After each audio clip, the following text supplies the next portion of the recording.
You know that feeling when you're technically part of family, but you always feel like the extra piece in a puzzle? The one that doesn't quite fit no matter how much you try to jam it in? Yeah, that's been my life in a nutshell. My name's Caleb, and I turned 19 last month. But this story isn't about turning 19. It's about my 18th birthday. Or, more specifically, the birthday party that was supposed to be mine, until my older brother decided it was his again. And my parents? They let him take it. Let me rewind a bit. I grew up in a pretty normal suburban neighborhood. Think barbecue Sundays, lawn mowing Saturdays, and nosy neighbors who knew everything before you did. On the outside, my family looked picture perfect. My dad owns a small construction company. Nothing flashy, but enough to keep us comfortable. My mom's a high school guidance counselor, always preaching about empathy and listening, though ironically never really did much of either at home.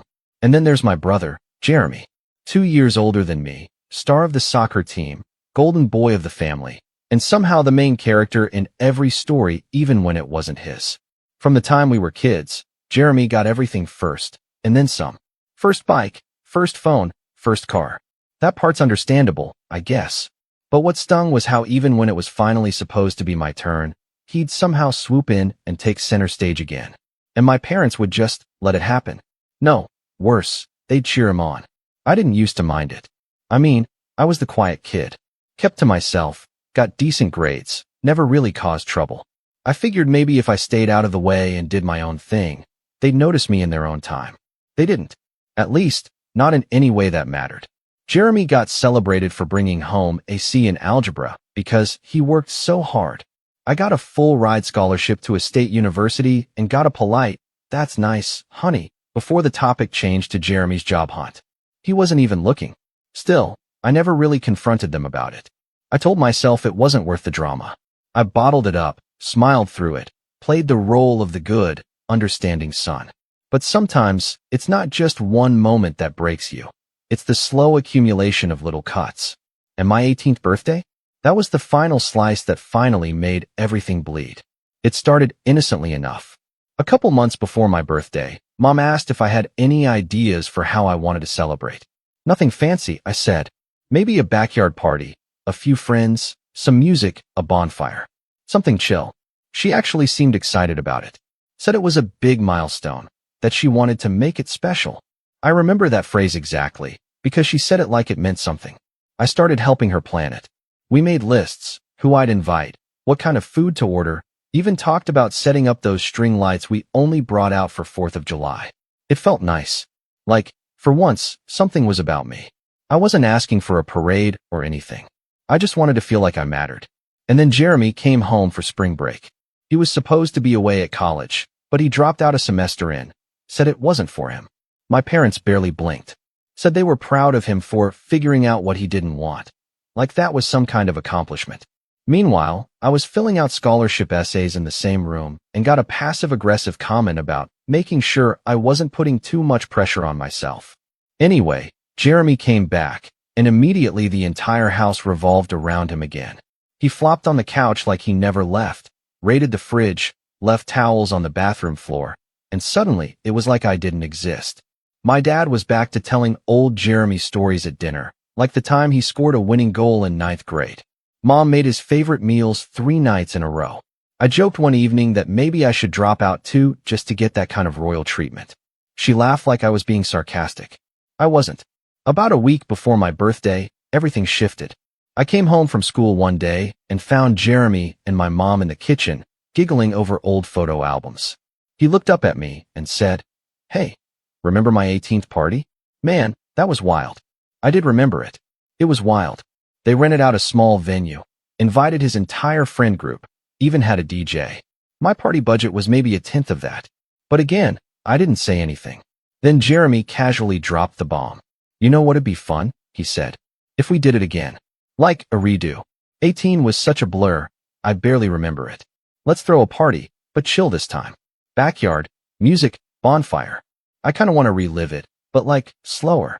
I froze. My mom smiled at him like he just solved world hunger. "That actually sounds like a great idea." I blinked. "Wait, what?" She looked at me, almost like she forgot I was in the room. "Oh, sweetie, don't worry. We can still combine the parties. It'll be fun. You two can celebrate together." I'm not turning 18 again, I said slowly. I'm just turning 18. Jeremy shrugged.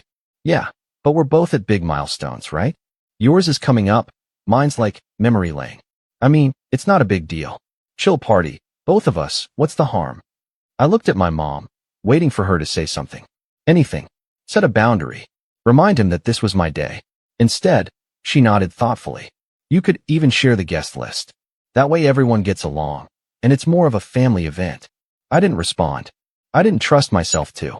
All I could hear was the blood rushing in my ears. That special party I'd been planning? Gone. Hijacked. Absorbed into Jeremy's nostalgia tour. Over the next few days, it only got worse. Decorations I helped pick out were replaced with ones Jeremy liked better. My friend group was trimmed down because we can't invite too many people. Sweetie, it's still our backyard.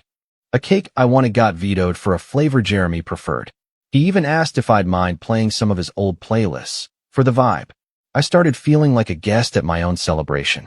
Like a background actor in someone else's movie. My dad was no help either. When I told him I felt like I was being pushed aside, he said, "It's just one day, Caleb. Don't make it a big thing. Let your brother enjoy himself too." As if I hadn't already been sidelined for the last 18 years. The day of the party arrived. And let me tell you, it wasn't mine. From the second people showed up, they greeted Jeremy first. "Oh man, Jeremy. Back from college. Didn't you turn 18 already? This your party?" And he'd laugh, slap their backs, say, "Nah, we're celebrating both of us today." Except no one looked at me. No one said happy birthday, unless I reminded them. My name wasn't even on the cake. And that was just the beginning of the night. What happened next, what finally made me snap, was so ridiculous, so humiliating, I still get chills thinking about it. But I'll save that part for the next post. Let's just say I walked out of that party before the candles were lit. And I didn't come back. Not just to the party, but to them. The music was too loud. Not in a "this party's lit" kind of way, but in that overwhelming, pulsing in your sinuses kind of way that makes your thoughts stutter. I stood in the corner of my own backyard, holding a plastic cup of warm soda, pretending to be engaged in a conversation I wasn't even part of. My friends were scattered across the yard, mostly huddled together in one corner near the fence, probably because they felt just as out of place as I did. Jeremy's friends, on the other hand, had taken over everything. The fire pit, the food table, even the playlist. And every time I tried to inch back into the party I helped plan, it was like trying to squeeze through a door that had already been slammed shut. I remember glancing around and thinking, maybe I'm overreacting. Maybe I just need to relax and let it happen. It's just one night. That's what Dad said, right? But then I saw the banner. It was strung above the patio, hung with crooked thumbtacks like someone slapped it together at the last minute. Big bold letters read, "Jeremy's 18th, again. Bash," with a winking emoji on the side. That stupid little winking emoji like it was all one big joke. My jaw actually dropped. I hadn't even noticed it during setup, probably because it was one of those last-minute surprises they threw up while I was in the garage fetching more chairs. No mention of me. Not even a joint birthday or Caleb's big day. Just Jeremy. Again. I walked up to my mom, who was hovering by the grill giving instructions to my uncle like she was running a wedding. "Where's the banner we made?" I asked quietly. She blinked. "What banner?" "The one with both our names. The one we printed last week. I helped you design it." "Oh," she said, brushing imaginary lint off her blouse. "Well, Jeremy said it looked kind of cluttered, and we didn't want to confuse people, you know? This one's more fun." I stared at her. "So you just threw away the one we planned?" She actually had the nerve to frown like I was the unreasonable one. "Sweetheart, don't make this a big deal. Everyone knows it's your birthday too." No, they didn't. No one had said a word to me unless I said it first. Even Jeremy's friends kept giving me confused looks like I was the weird neighbor kid who accidentally wandered into the wrong party. I turned and walked back toward the fence where my friends were sitting. My best friend Kyle gave me a tight-lipped smile as I approached. "You good, man?" he asked. I forced a nod. "Totally. Living the dream." We both knew I was lying, but he didn't press it. I appreciated that about him. We chatted a bit, trying to pretend like the night wasn't a complete disaster, when suddenly Jeremy's voice boomed from the other side of the yard. "Yo, everybody quiet down for a sec." The music cut off, and the crowd hushed. He was standing on one of the patio chairs, drink in hand like he was about to deliver a State of the Union address. I just want to say thanks for coming out tonight, he grinned. This party means a lot to me. 18's a big deal. Yeah, I know I already hit it a couple years ago, but, it's symbolic, right? There were some cheers and laughter. My mom was clapping. My dad gave him a thumbs up. I just felt like I didn't get to really celebrate the first time, so I'm grateful my family helped me make tonight special. Thanks, Mom. Dad, you guys are the best. Everyone clapped. I waited for him to add. And happy birthday to Caleb too. Or, we're celebrating my brother tonight. Anything. But no.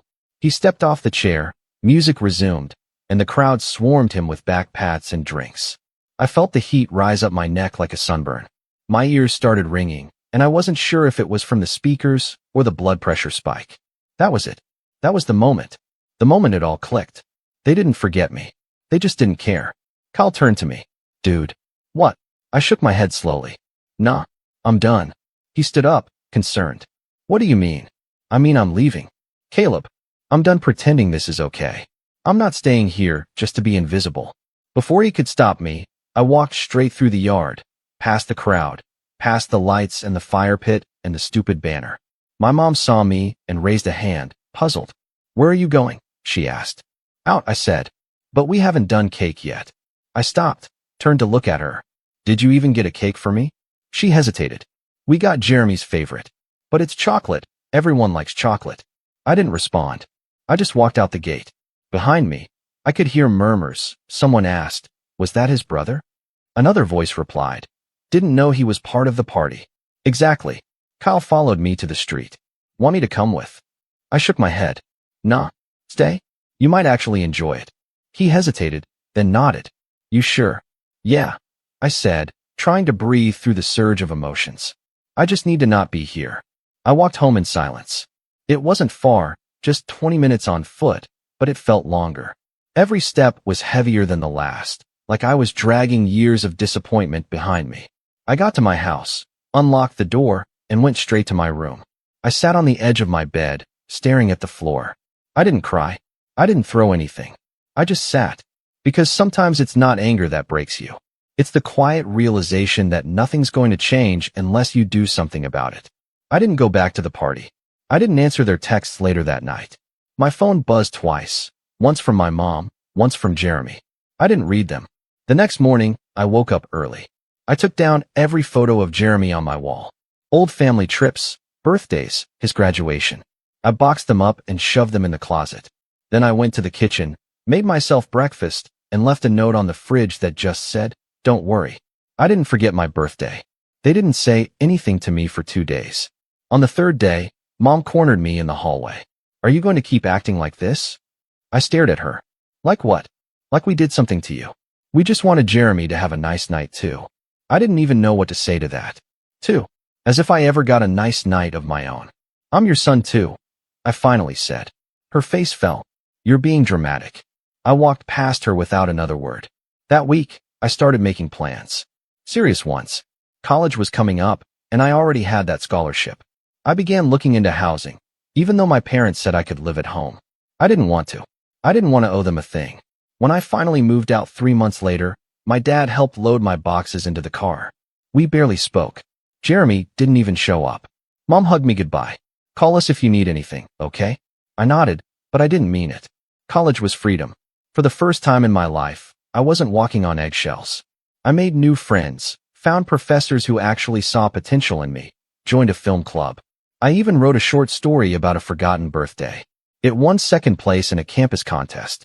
I didn't talk to my family much. They didn't ask, and I didn't offer. And then, almost a year to the day after that party, I got a message. It was from Jeremy. 3 words. You think you're better? At first, I didn't even respond. But then more came. Dozens. Paragraphs. Accusations. Whining. Jealousy dripping from every line. He had seen a post someone tagged me in, something about an internship I'd landed in New York over the summer. It was a big deal. I was proud of it.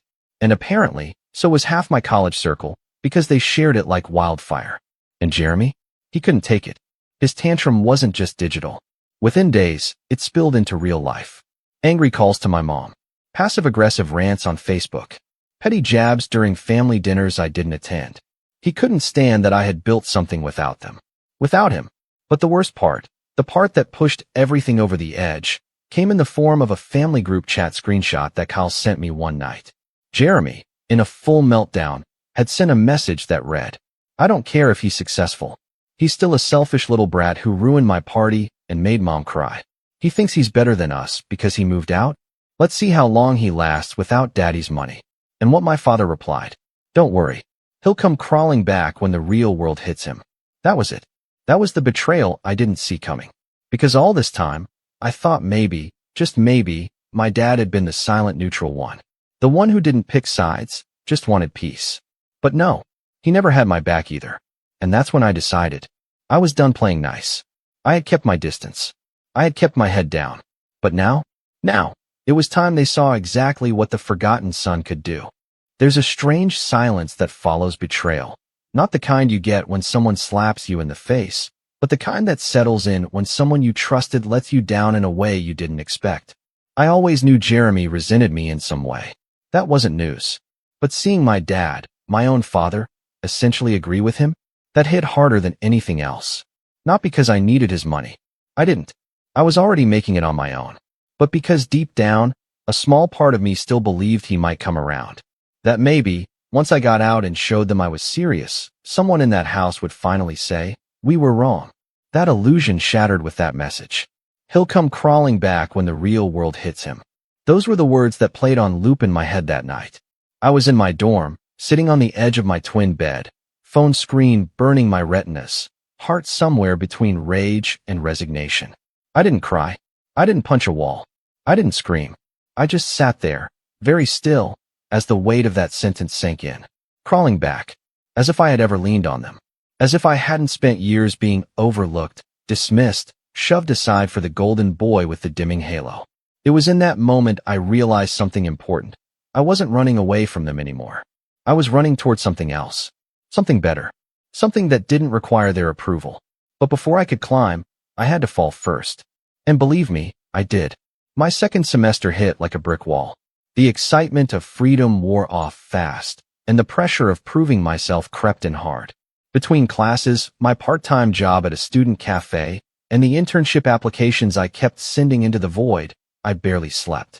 There were nights I'd fall asleep on my laptop, wake up with keyboard marks on my cheek and a half-finished essay blinking on the screen. Money was tight. My scholarship covered tuition and housing, but food, books, clothes, that was all on me. I remember one week I lived on oatmeal and peanut butter because I'd miscalculated my budget after buying a textbook that cost more than my winter jacket. I didn't tell anyone, not even Kyle. I just pushed through it, day by day. I told myself, this is temporary. They think you'll fail. Prove them wrong. I worked the early shift at the cafe every Friday and Sunday, which meant waking up at 5:30 a.m., walking through freezing slush just to serve burnt coffee to hungover seniors. Some mornings, I questioned whether it was worth it. Whether I should just quit and take the easier path, go home, let them forgive me, pretend nothing ever happened. But then I'd remember the party, that banner, that cake, that message from my dad, and I'd dig in harder. Rock bottom wasn't a single moment for me. It was a slow, grinding season, a string of days that blurred together, each one just a little heavier than the last. But even in that darkness, small sparks started to appear. I joined the film club officially in February. I'd gone to a few meetings in the fall, but now I committed. I started writing short scripts, helping other students with their projects, learning how to operate the club's camera equipment. For the first time in my life, I was surrounded by people who didn't compare me to anyone else, who saw me as Caleb, not Jeremy's brother. It was jarring, being heard, being asked for input, being respected.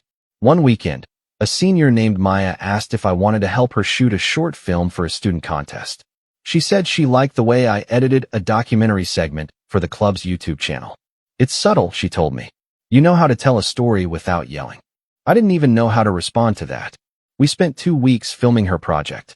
Long nights, barely any sleep, lots of bad cafeteria coffee. But it was fun. I felt useful. I felt good. When the film won 3rd place, she handed me the certificate like it was mine too. "You saved this thing," she said. "Seriously, you've got a gift." Those words stuck with me more than any birthday card I'd ever received. Around that same time, my screenwriting professor pulled me aside after class. "You've got something," he said. "You see the emotional layers, even in small moments. That's rare." He offered to mentor me, help me clean up a script and submit it to an undergraduate writing fellowship. It was competitive.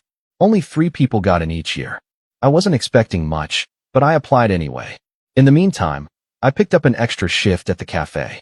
I started tutoring kids in English composition at the student center. I helped Maya with another film project. I filled every spare hour with something that pushed me forward, inch by inch. I didn't post about any of it. Not on Instagram, not on Twitter. I wasn't trying to flex or show off. I wasn't interested in proving anything yet. I just wanted to build something solid, something real, on my own terms. That's why it was such a shock when my internship announcement blew up. See, the campus had this digital bulletin board where students could share accomplishments. I posted about landing a summer internship at this mid-sized production studio in Manhattan. Not a huge name, but respected in indie film circles. I didn't think anyone outside my department would even notice. But Maya reposted it. Then the film club account did. Then one of my old high school friends shared it on Facebook with a caption like, "Look who's making moves." And just like that, it spread. That's when Jeremy saw it. I hadn't spoken to him in almost a year. Hadn't texted him. Hadn't responded to anything he sent. But that post? That set him off. Like I'd committed some kind of crime by succeeding without his permission. He sent me a storm of texts. Angry, bitter, insecure. He accused me of trying to make him look bad, of being fake, of turning the family against him by ghosting everyone. He said I was a show-off. That I only got the internship because they need diversity. I'm mixed, half Filipino on my mom's side. Not that he ever acknowledged that part of me growing up. But the most telling message? The one that showed me exactly where his head was? "You've always been jealous of me. Admit it." I stared at that line for a long time. Jealous? He really thought I spent my life envying him. The guy who peaked in high school, who quit college after one semester, who couldn't stand not being the center of attention for one single evening. It would have been funny if it weren't so sad. I didn't reply. Instead, I saved the screenshot. Because that meltdown wasn't just about me. It was about him realizing he no longer had a mirror to reflect himself in. I'd stepped out of the background, and now he was forced to see his own cracks. The fallout from his tantrum spread fast. He ran into my parents. Claimed I was rubbing success in his face. Said I was breaking up the family by refusing to come home for holidays. He even posted a Facebook status that vaguely accused me of manipulating people for clout, which, again, would have been laughable if it weren't so sad. But here's the thing about growing up under someone's shadow. Once you step out of it, they can't cast it anymore. I kept going. I finished the semester with a 3.8 GPA. My script got accepted into the fellowship. I spent the summer in New York working long hours for low pay but high experience. I met people who took me seriously. I networked. I learned. I watched how real productions worked. And every time I got on the subway or sat down at my tiny sublet desk, I reminded myself, I earned this. Every second of it. Back home, Jeremy spiraled. I didn't see it directly, but Kyle kept me updated. Jeremy was back at my parents' house, jobless, bitter, constantly starting fights. He even tried to restart community college but dropped out after a month, blaming incompetent professors for his failing grades. He'd rant at my mom, complained that she let me get away with everything, even though I hadn't asked them for a single dime since I left. My parents started calling more frequently.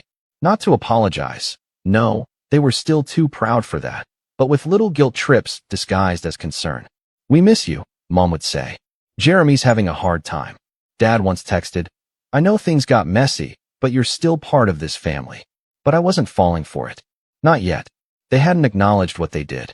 They hadn't owned up to the favoritism, the dismissal, the years of silence. They just wanted things to go back to normal without earning the right to ask. And I had no intention of going back. Not until I was ready. And when I finally was. Let's just say I made sure my return wasn't quiet. There's a quote I heard once. The best revenge is living well. It sounds wise. Elegant. Like something you'd find stitched on a pillow in your therapist's office. But the truth? That quote was written by someone who's never been humiliated by their own family on their 18th birthday. Someone who's never had to pretend they were okay while the people who were supposed to love them forgot they even existed. Living well was a start, sure. But for me, it wasn't enough. I didn't want to just escape the shadow of my family. I wanted to flip the lights on and show everyone exactly who had been standing in the dark all along. I wanted them to see me, not as the quiet one, not as Jeremy's brother, not even as the one who moved out, but as the man who built everything without their help and still stood taller than any of them ever imagined. But first, I needed patience, planning, precision. Revenge isn't about rage. It's not about yelling or fighting or posting angry paragraphs online. That's what Jeremy did. And look where that got him. Broke, bitter, and stewing in his own self-pity at my parents' house. No, my revenge had to be quiet. I wanted them to invite it. I wanted them to watch it unfold and realize, too late, that they had orchestrated their own undoing. It started with a message from Maya. This was a few weeks after my summer internship ended. I was back at school, prepping for junior year, when she texted me. Remember Alex from the film fest? He's launching something. Wants to talk to you. Alex was a producer I'd met through Maya's short film the year before. Older, sharp, one of those guys who remembers names and shakes your hand like you're already important. I hadn't expected to hear from him again. We set up a video call. He was blunt. I'm building a new digital production wing, he said. Short-form documentaries, branded mini-films, social-first content. Young talent, fresh eyes. I want you to be one of the writers. I blinked. Wait, like paid? He laughed. Not a lot, but enough. And it's remote. You can do it while finishing school. You'd be the youngest on the team. You interested? I didn't even need to think. Yes, 100%. The job wasn't glamorous at first, writing voiceover scripts, drafting outlines for 5-minute human interest stories, fact-checking interview transcriptions. But it was real. It was industry.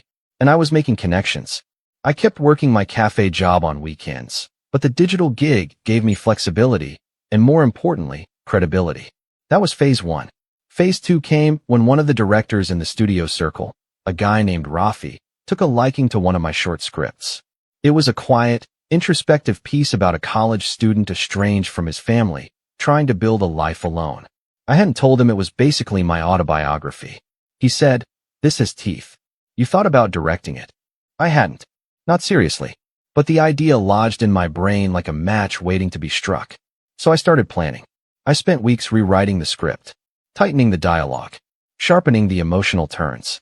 I sent it to Maya, who gave me honest, brutal feedback and helped me polish it into something I was actually proud of. Then I submitted it to the Campus Film Fund. They gave me a $3,000 grant. Not much in film terms, but enough to get started. We began filming that fall. It was small. Me, Maya, 2 actors from the theater department, and a borrowed camera from the club. We used campus buildings, dorms, and even a rundown diner off Main Street as shooting locations. I called it Second Son. I didn't tell anyone what it was really about, but I poured everything into that film. Every unspoken resentment, every quiet humiliation, every moment I'd been overlooked, minimized, passed over. It was all there, in the script, in the performances, in the cold lighting and the soft piano score I spent 2 nights composing on GarageBand. The last scene was just a close-up of the main character sitting at his own birthday party, surrounded by noise and people, utterly alone. The camera pulled back slowly, until his figure was small, forgotten, at the edge of the frame. When I watched the final cut, I cried. Not because I was sad, because it finally felt like someone saw me, even if that someone was me. We submitted the short to a regional student film festival. I didn't expect much. There were bigger productions, flashier stories, films with actual budgets and crews. But Second Son made the finals. And then it won. Best Short Film. Best Original Screenplay. A professor from another university came up to me afterward, shook my hand, and said, "That last scene? I haven't felt something like that in years." And here's where things started to get interesting. See, one of the judges on that panel was an alum from my old high school. A woman named Lila who now worked in media consulting.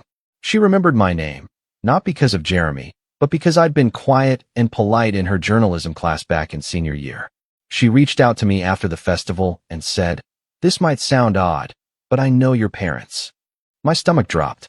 She continued, "They still live in Westwood, right? Nice people. Your brother, too." I didn't say anything. She smiled kindly. "Well, if you ever want help getting the film some press, small local papers, maybe an online feature, I know a few people." I thanked her. Politely. Then I went home and started thinking. Press. Local feature. A spotlight back home. That was phase 3. I didn't want fame. I didn't want to be a social media darling, or an indie darling, or any kind of darling. I just wanted one thing. I wanted the story they tried to erase me from, to circle back around and land right on their doorstep. So I sent a screener of Second Son to a small local arts blog that covers homegrown creatives. The writer, a guy named Dev, loved it. Said it was a haunting, emotionally honest portrayal of generational silence. He published a piece on it the following week. It wasn't viral or anything, but it got picked up by the local town Facebook group, the same group my mom practically lived on. And suddenly, everyone in Westwood was talking about it. Parents were tagging other parents. Teachers I hadn't spoken to in years left comments like, "I always knew Caleb was going places." Some of the parents Jeremy had been buddy-buddy with during his soccer days shared it with captions like, "Such a powerful piece." And from one of our own. Even the high school guidance counselor, who had worked alongside my mom, shared the article, writing an incredible short film by a former student. Watch until the end. It hits hard. I didn't reach out to my parents. I didn't have to, because they reached out to me. The first message came from my mom. "I saw the article. You made a movie? Why didn't you tell us?" Then another. "People are saying it's based on your life. Is that true?" And then the kicker. "I feel like you're painting us as villains. That's not fair." I didn't reply. She called. I let it ring. My dad messaged me next. "This is a low blow. Whatever your issues are, airing them in public isn't the answer." Jeremy didn't say anything directly, but someone told me he posted a story on Instagram that said, "Some people build careers on lies. Congrats, I guess." I laughed out loud when I saw it. They were squirming, and I hadn't even done anything to them. I just told the truth. Framed in fiction, wrapped in cinematography and soft piano chords. And that was the moment I knew I had power. They had spent years controlling the narrative. Jeremy, the golden boy. Caleb, the quiet shadow. The second son. But now the whole town was looking at me. And the final piece of the setup? That came when my university announced their annual alumni gala/showcase, hosted in my hometown. The department chair reached out, said they were screening select student works as part of the event. Asked if I'd like to introduce Second Son personally before the viewing. It was being held at the Westwood Community Theater, 3 blocks from my childhood home. I said yes, and then I rented 2 extra tickets. Because if there's one thing I've learned, you don't need to crash someone else's party when you can build a better one yourself and send them an invitation. There's a specific kind of silence that only exists in theaters. It's different from the silence of a library or a church. It's heavier. It hums. It's the collective breath holding of 100 people all focused on the same frame, the same story. And on that night, the night my short film Second Son premiered in my hometown, I stood at the back of the Westwood Community Theater, watching an entire room sink into that silence. Rows of red velvet seats stretched out before me, filled with strangers and neighbors and teachers and students. But in the 5th row, a little left of center, sat 3 very familiar silhouettes. My mother, stiff in her church blazer, my father, arms folded tightly across his chest, and Jeremy, slouched so far into his seat, he looked like he was trying to disappear into the upholstery. I hadn't spoken to them in almost 2 years. No calls. No visits. The last words exchanged between us had been accusations, deflections, silence. And yet, here they were. They had RSVP'd. I knew they would. The university had framed the event as a celebration of local talent. They put my name in the flyers. They shared the event online. And as soon as my mom saw it posted by the PTA president, who added a caption that read, "Excited to see what Caleb's been up to. Sounds powerful." I knew she wouldn't be able to resist. Not because she missed me, because she hated not knowing what people were whispering about. So she dragged them there, probably convincing my dad it was a show of support and bribing Jeremy with the promise of being seen in public. The irony was so thick, I could have choked on it. They were finally coming to my event, not to hijack it, not to rewrite the story, but to sit in the dark and watch the truth unfold, one frame at a time. The lights dimmed. The screen lit up. And then my voice filled the room. I had recorded the intro myself, a short message to the audience before the film began. My face appeared on screen, older now, calmer, sharper than they probably remembered. "Hi, I'm Caleb Wren," I said. I wrote and directed Second Son as a way to process silence. The kind that builds over years until you start to believe your voice doesn't matter. This story isn't just about me. It's about anyone who's ever been made to feel invisible in their own family. I hope it reminds you to listen closer, especially to the people you think you already understand. And then it began. The film opened on a quiet shot of a birthday party in full swing. Laughter, music, clinking glasses, but the camera lingered on one person. The protagonist, seated at the edge of the patio table, half in frame. Forgotten. As the story unfolded, the parallels were unmistakable. Scenes of favoritism, rewritten narratives, emotional neglect. Moments where the protagonist tried to speak up, only to be brushed aside with phrases like, "Don't be so sensitive," or, "Why can't you just be happy for your brother?" And then came the birthday scene. The final gut punch. The camera panned across the crowd singing for the wrong person, the candles blown out by someone else, the protagonist standing in the background with a cupcake in his hand, alone. There were gasps. A few people shifted in their seats. I glanced toward row 5. Jeremy was staring straight ahead, jaw clenched. My dad was stone-faced. My mom had her hand pressed to her lips, eyes locked on the screen like she couldn't look away, or maybe, like she finally saw it. When the credits rolled, the silence remained. Heavier now. Thicker. Then applause. Slow at first, then steady. I stepped forward from the back of the room, toward the small podium near the screen. "Thank you all for coming," I said. My voice was steady, calm. No venom. No theatrics. This story was hard to tell. Not because I didn't know what happened, but because for a long time, I thought maybe it didn't matter. I thought maybe the version of events I remembered wasn't important enough to say out loud. I looked directly at row 5. But silence has a cost. And sometimes, the quietest people are carrying the loudest truths. So tonight, I wanted to honor those truths. No one clapped right away. Not until I stepped away from the mic.